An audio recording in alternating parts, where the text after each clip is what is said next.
কেন এখানে দাঁড়াচ্ছেন হাজার হাজার শিক্ষার্থী নিয়ে রাস্তায় কি দাবি নিয়ে দাঁড়িয়েছেন? আসসালামু আলাইকুম। আমরা এখানে আমাদের ব্রাইট স্টুডেন্ট কলেজের পক্ষ থেকে আমরা সকল শিক্ষার্থীরা রাস্তায় নেমেছে, আমরা শিক্ষকরা রাস্তায় নেমেছি, সম্মানিত অভিভাবকরাও রাস্তায় নেমেছেন। কারণ হচ্ছে আমরা মাননীয় চেয়ারম্যান আলহাজ লায়ন মাসুদ হাসান লিটন স্যারকে আমরা আমাদের মাঝে চাই। আমরা স্যারের আগমন, আমরা অনেক দিনের কাঙ্ক্ষিত আজকের এই দিন, আমরা স্যারকে খুব ভীষণভাবে চাই, শিক্ষার্থীরাও চায়। তাদের দাবির মুখে আমরা আসলে স্যারকে আজকে আনতে বাধ্য হয়েছি।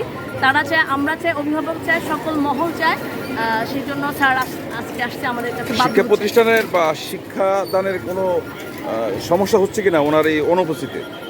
অবশ্যই স্যারের দিক নির্দেশনা, স্যারের পরিচালনা অবশ্যই অন্যদের থেকে আলাদা। স্যার থাকলে আমরা সামনের দিনগুলোতে সুন্দরভাবে আগাতে পারবো। স্যারের পরামর্শে, স্যার দিক নির্দেশনা আমরা চাই আমরা আরও সুন্দর করে এগিয়ে আমাদের শিক্ষার্থীদের এগিয়ে নিয়ে যাব। কত হাজার শিক্ষার্থী এই রাস্তায় মানববন্ধনে আছেন? আমাদের প্রায় 5,000-এর মতো স্টুডেন্ট। আমাদের 2 শিফট আছে। মর্নিং শিফটের শিক্ষার্থীরা এখানে সব নেমেছে, প্রায় 3,000-এর মতো। আরও স্টুডেন্ট আমাদের আছে, তারা সেকেন্ড শিফটে আবার নামবেন। ধন্যবাদ।